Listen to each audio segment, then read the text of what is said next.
মাইয়ের বাড়ি তার তুমি বাড়ির আশেপাশে দিয়ে ঘুরিয়ে দাও যদি তোমার পছন্দ হয় তাহলে আমি ঘটনা একটা ঘটাই দিব। এ রতন ভাই এ তুমি এক কমে লই আইছো এদি দেই কাঠের ঘর তুমি তো কইলে মাইয়ের ঘর বলে বিল্ডিং তাই তুমি এক কাগো বাড়ি লই আইছো মোরে। এ মুখলেশ ভাই তোমার কিছু সমস্যা হয়েছে তুমি কি কিছু দাও না এদি কত বড় একটা বিল্ডিং ঘর খালি বিল্ডিং এর দেওয়াল দেশে ওই কাঠ দেয়া আর ছাদ দেশে টিন দেয়া আর ওই ফ্লোর ফাঁকা করে হালাইবে নতুন বিল্ডিং করছে তো হেটানে হাতে টাকা পয়সা নাই আর ওদারে মায়ুগ্য বিয়ে দেবে বোঝো তো। এ রতন ভাই এ তুমি কেমন কথা কও বিল্ডিং ঘরের দেওয়াল দেশে কাঠ দেয়া আর ছাদ দেশে টিন দে মানে তুমি কি আমার বলত বুঝো তুমি কইছো মাইয়ের বাড়ি বিল্ডিং হেতেনে আমি সম্বন্ধ করতে রাজি হইছি আর তুমি একটা কাঠের ঘরের সামনে আইন আমার কি আউল ফল বুঝো। আরে মুখলেশ ভাই তুমি সেতুকা মাইয়ের ঘর বিল্ডিং হোক না তাই হইলে কাঠের ঘর হোক হ্যাঁ দিয়ে তুমি হর বাকি তুমি নেবা মাইয়া তুমি তো আর ঘর নেবা না তুমি দেখবা মাইয়ের চেহারা কেমন আর মাইয়ের আচার ব্যবহার কেমন হ্যাঁ না তুমি আইছো ঘর ডাকতে মুখলেশ ভাই তুমি কি এই ঘরের লগে তোমার পোলা তুমি বিয়ে দেবা হ্যালো কাও হে ব্যবস্থাও আমি করতে আসি। ঘটক সাহেব তুমি হুদো ঘটক কি হইছো কিন্তু তোমার আনন্দ আক্কেল তার জ্বালায় না আমি কি হুদো হতি বিল্ডিং ঘরের মাইয়ে খুঁজি বিল্ডিং ঘরের মাইয়েরা অনেক দেখতে হতে সুন্দর হয় আর এই কাঠের ঘরের মাইয়া টিনের উপরে রোদ্দুর পড়ে চেহারা যায় কালা হইয়া তার হে মাইয়া আমার পোলা লাগিয়ে নেমুক আমার পোলা কি হালানিয়া জ্বালানি পোলা আমার পোলা হচ্ছে শিক্ষিত পোলা ক্লাস 5 এও গোল্ডেন এমার্নেস পাইছে। ওরে বাবা মাইয়াও খারাপ না এটা রতন ঘটকের চয়েস রতন ঘটক কোন সময় মাইয়া দেখতে ভুল করে না তা তুমি হনো নাই রতনে রতন চেনে আর ঘটকে চেনে মাইয়া তাহার আমি হেই রতন ঘটক তা তুমি আগে মাইয়া দাও তোমার পছন্দ হয় কিনা। আচ্ছা ঠিক আছে দাও মাইয়া ডাক দাও দেই মাইয়া কেমন খারাপ বলাইতে আছি কই মুজাম্মেল ভাই তোমার গুণবতী মাইয়াটারে লই আও।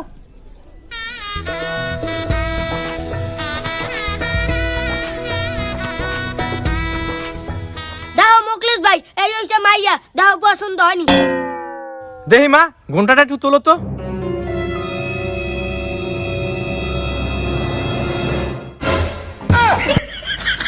ও কি ঘটক মাইয়ের মহিতে দেই দাড়ি মোজ ভরা ও দাড়ি মোজ থাকতেই পারে ওটা কোনো বিষয় না কে তুমি হনো না নারী পুরুষের সমান অধিকার তার তোমার পোলার যদি দাড়ি মোজ থাকতে পারে হ্যালো মাইয়ের দাড়ি মোজ থাকবে না কা তাহার মুখলেশ ভাই মাই কি তোমার পছন্দ হয়েছে।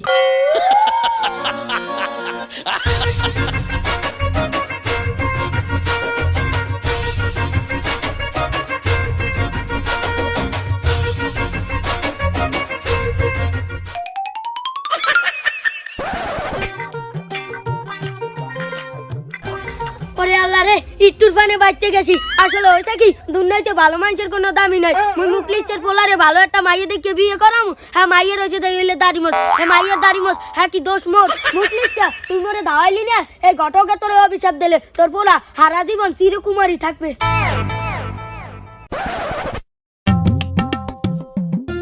এ রতন ঘটক খারান খারান আমের খোঁজে কি ভালো কোনো মাইয়া আছে হ্যালো মোর একটা খুঁজে দেন মুই বিয়া করমু। এ বেড়ে তোর লাগে মাইয়ে খুঁজছে মুই ওর মুখে আই তুই দি পাগল তার তোরে মাইয়ে দেবে কেডা কি কোন আমনে মানুষে মোর দ্বারা মাইয়া বিয়ে দেবে না আপনি জানেন মুই একজন সরকারি চাকরিজীবী এবার মোর দ্বারা মাইয়া বিয়ে দেবে না কি লিখিয়া কি কও তুই সরকারি চাকরি করো কবুস্তি এ বেড়ে পাগলা মতিন না এ তুই দি হারা দিন রাস্তায় রাস্তায় টোলে টোলে ঘোরো তা তোরে আবার সরকারি চাকরি দিলে কেডা কে মোগ এলাকার কাশিম সরকার আছে না মুই প্রত্যেক দিন বেন্নে খেলা যাইয়া হের জোতা পরিষ্কার করে দেই হের জোতা পরিষ্কার করে দিলে হেমরে ডেলি 10 টাকা করে দেয় চা খাইতে তার এই যে প্রত্যেক দিন সরকারের জোতা পরিষ্কার করে দেই এটা কি সরকারি চাকরি না। ওরে পাগলের বউ পাগল এ বেড়ে তোর ওই সরকারি চাকরিতে কি তোরে কেউ মাইয়ে দেবে আর তুই যে বিয়ে হতে চাও তো তুই বিয়ে করিয়া তোর বউরে তুই খাওয়াবি কি আয় কে মুই যে রাস্তাঘাটে ঘুরে ঘুরিয়া বিড়ি সিগারেট ঘোরা ঠয় খাই বউরে হয়ে খাওয়ামু তো হালার পাগল বাবু তুই বিয়ে হওয়ার আর স্বপ্ন দেখিস না তোর দ্বারে কেউ মাইয়ে দেবে না তুই যা বাবা তোর কামে আর আমি যাই আমার কামে আমার বেমালা কাম আছে।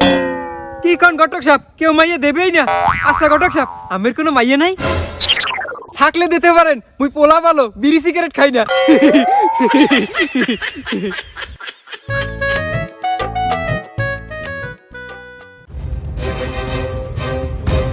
কি মুকেশ ভাই তুমি এত তাড়াহুড়ো করে কই মেলা করছো আর কইও না ভাই মুই ওই রতন ঘটকরে খুঁজতে আসি আর যদি পাই হ্যালো ওর ঘটকালি ছুটাই দেবো। কি কও তুমি রতন ঘটকরে খুঁজতে আসো আমি তো খুঁজতে আছি তা তুমি খোঁজো কিনলেই গিয়া কাহিনী দেখি কি আর কম দুঃখের কথা ভাই তুমি তো জানোই মোর পোলাটা একটু বেকায়দার ওই এলাকায় থাই পোলা পানের লাগে একটু সাই পেশ খায় এবার এলাকার মাইকে একটু পাহেরা দিয়ে রাখে যদিও আমি এটা খারাপ হয়ে দেই না এযুগের পোলা পান তো একটু এরকম করবে। হ্যাঁ তো আর এলাকার মাইসে বোঝে না, মাইসে মনে করে কি মোর পোলাটা খারাপ, হেলে কি কেউ মাইয়ে দিতে চায় না। হয় তোমার পোলার তো স্বভাব চরিত্র খারাপ, আমিও জানি।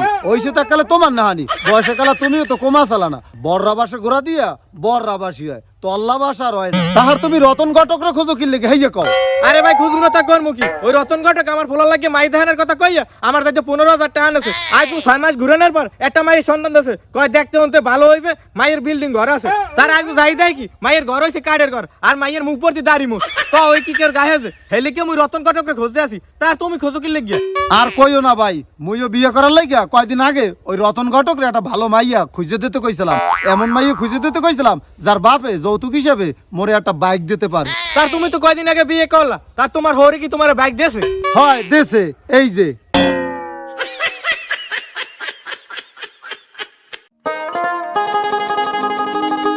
হ্যাঁ কবির ভাই তার তোমার মাইটা জানি এবার কোন ক্লাসে পড়ে? রতন ভাই, আল্লাহ দিলে এবছর আমার মাইয়া 2 তে গুনে ক্লাস 3 তে উঠছে। মাশাআল্লাহ মাশাআল্লাহ, হ্যালো তো মাইয়ের বিয়ের বয়স হয়েই গেছে। তার কবির ভাই মাইয়ে কি বিয়ে শাদী দেবা না? মাইয়ে যদি বিয়ে শাদী দাও হলে আমার কইতারো, আমার খোঁজে কিন্তু ভালো পাত্র আছে। তার তুমি যদি কও আমি একটা ঘটনা ঘটাই দিতে পারি। কি কোন রতন ভাই, আমার লেদা মাইয়া ক্লাস 2 তে আবার 3 তে উঠছে, এর মধ্যে বিয়ে দেম কি লাগিয়া? ওরে বাবা, মাইয়া মানুষ বেশি দিন ঘরে রাখতে হয় না। মাইয়া মানুষ যত হবিরে বিয়ে করতে পারবেন অত ইয়ারও আমনে গো ভালো বাবু। আর এছাড়াও পোলা দেওয়ার দায়িত্ব তো আমনের না, পোলা দেওয়ার দায়িত্ব হইছে আমার। আপনি কিন্তু আমার উপরে ছাড়িয়ে দেন, আমি আপনার মাইয়েরে একটা ব্যবস্থা করে দিব। আরে না, আপনি কি আলফল কথাবার্তা কোন? আমার নাবালক মাইয়া ক্লাস 3 তে পড়ে, আমি এই মাইয়া কি লাগে বিয়ে দিমু? আপনি জানেন না বাল্য বিবাহ অপরাধ? আরে মেয়ে আপনি ডরান কি লিখিয়া? আমি সব ব্যবস্থা গোপনে করবো। আনে একটা কাউও পাখি তো টের পাইবে না। আরে মিয়া, আপনি আমার চিনতে ভুল করছেন, আমি রতন ঘটক। রতন ঘটক এসব বাল্য বিবাহ দাও আমার ওয়ান্টুর ব্যাপার, এর আগেও কত দিছি। দেখেন রতন ভাই, আপনি কিন্তু আমার গ্রামের সহজ সরল মানুষ মনে করেন না যে আপনি যা বুঝবেন এই আমি বুঝবো। আপনি যদি এই বাল্য বিবাহের ব্যাপারে আর একটা কথা কন, তাহলে কিন্তু থানায় আপনার নামে আমি অভিযোগ করবো।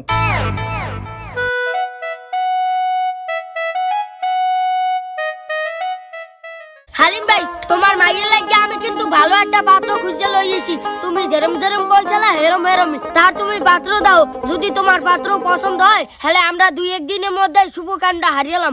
তার রতন ভাই, তোমার কিন্তু মুই আগেই কইছিলাম পাত্র যদি শিক্ষিত না হয় হেলে কিন্তু মুই মাইয়া দিম না। আমার মাইয়া শিক্ষিত মাইয়া, একটা শিক্ষিত মাইয়া মর্ম একটা শিক্ষিত পোলাই বুঝবে। হেতে না আমার পাত্র লাগবে শিক্ষিত। পাত্র যদি শিক্ষিত না হয় হেলে আমি মাইয়া দিম না। ওরে বাবা, তোমার মাইয়ের লাগে আমি শিক্ষিত পাত্রই আনছি। তুমি আগে পাত্র দাও, পাত্র দেখলে তোমার একালে এক চান্সে পছন্দ হয়ে যাইবে। রাও আমি বুলান দিতে আসি। বাবা হায়দার, ও হায়দার।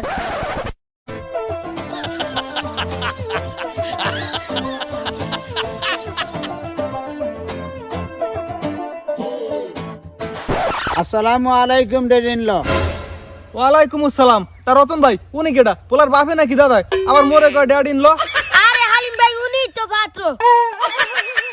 জি, আমি এই পাত্র, আমি আপনার মেয়েকে বিবাহ করতে চাই। এ রতন ভাই, তুমি কারে লইছো? মুই তোমার কইছি একটা শিক্ষিত পোলা আনতে, তুমি মুরব্বির লইছো কি লিগা? মুই যদি ভুল না করি ওনার বয়স তো কমাইলো 60 বছর হইবে। আরে হালিম ভাই, সে তো কি লাগিয়া? তুমি না মোরে কইলা যে তোমার মাইয়ের লাগিয়া শিক্ষিত পোলা আনতে, হেতে নেই তুমি বুদ্ধি খাটাইয়া শিক্ষিত পোলা লইয়েছি। তাহলে পড়া করতে করতে পোলার একটু বয়স বাইরে গেছে, কিন্তু পোলা বেমালা শিক্ষিত আছে। পোলা বিসিলেস ক্যাডার। আরে রতন ভাই, বিশেষ ক্যাডার। আরে হইলো একই কথা। তার হনো হালিম ভাই, পোলার কিন্তু বেমালা জায়গা জমি আছে। তার তোমার মাইয়ে যদি বিয়ে দাও, তোমার মাইয়ে আজীবন সুখে থাকবে। তার পাত্র কি তোমার পছন্দ হয়? রতন ভাই, এটা তুমি কেমন কথা কইলে? আমার মাইয়ের বয়স কেবল 18 বছর পূর্ণ হয়েছে, আর এই পোলার বয়স 60 বছরের উপরে। আমার তো বয়স বেশি, এই পোলার কি আমার মাই মানাইবে? ও ডেরিনল, আমার চুল তৈরি প্যাকে গেছে তো এই জন্য আমার একটু বয়স বেশি দেয়। এখনো যদি আমি চুল তৈরি কলপ করি তাহলে আমার 20 বছর গুরুর মতো দেয়। হাই হালিম ভাই, তুমি বিয়ের দিন তারিখ পাকা করো। আরে পাত্র, তুমি বিয়ের দিন একালে সুলতারিতে কলপ করিয়াবা, আর তোমার ওই বুড়ুও পাইকে গেছে, বুড়ুতেও একটু কলপ দিয়েবা। ডেরিনল, আপনার মেয়েকে একটু আনেন, আমি একটু দেখে যাই। আচ্ছা রাও তাই, আমি মাইয়া লইতেছি। দৌড়ান মুরুবি, হবে রে দৌড়ান, ধরা খাইলে আর রক্ষা নাই। কি কোন রতন ভাই, মোর কি দৌড়ে না বসে আছে? আরে মেয়ে, আপনি দৌড়ান নিয়ে বস নাই তো আপনি বিয়ে করতে আইছেন কা? আপনার কি বিয়ে করার বয়স আছে?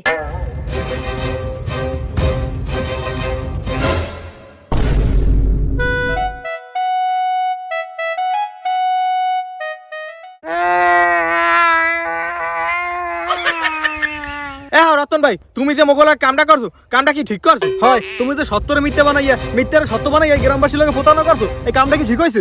কি করমু কও মুই এই ঘটকালি কইরা দুইটা পয়সা কামাই, কিন্তু এখনকার যুগে তো বিয়ে দেওয়া অন্য কোনো পোলা পানি পাই না। আমার তো বয়স হইলেই ওরা মোবাইলে অনলাইনে প্রেম করিয়া একটারে লইয়া আর একটা ভাগ্যে যায়।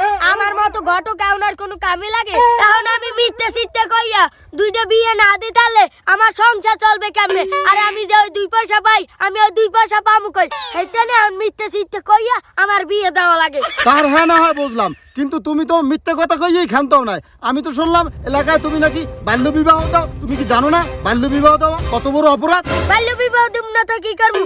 এখনকার যে পোলাপান সব ফুটাইতে না ফুটাইতে বাপ মা দেয় এখন টাচ মোবাইল কিনে, এরপরে ওরাও তো বয়সের কালা ওই টাচ মোবাইলে প্রেম করিয়া ওরাও তো বয়সের কালা যায় ভাগ্য। হেঁটে নেই তো মুই আগে ভাগে বিয়ে দিয়ে দিই। তা তুমি যে মিথ্যে সিদ্ধে কইয়া মাইসেরে বিয়ে দাও, এত তো কয়দিন পরই সংসার আউল বাজে, কারণ সত্য কোনোদিন গোপন থাকে না। রতন ভাই তুমি তোমার নিজের লাভে লাগিয়া কতগুলো মানুষের ক্ষতি করছো আগে তুমি জানো? শোনো, তোমার একটা বিচারও দরকার। হয় সবাই মিললা আর ধরে বানাও বানাও। মুরব্বী তোমারে মুই এই বুড়ো বয়সে বিয়ে করাইতে লই গেলাম, এখন তুমি আমার বিপক্ষে কথা কও। বুঝছি ভুলটা আমারই। গ্রামবাসীরা তোমরা মোরে এইবারের ফানে মাফ করে দাও, মুই এর কোনোদিনও এই ভুল করব না। এখন উস্তি মাইসেরা মুই সঠিক নিয়ম মানিয়া আর সত্য কথা কই এরপর মুই বিয়ে করাম।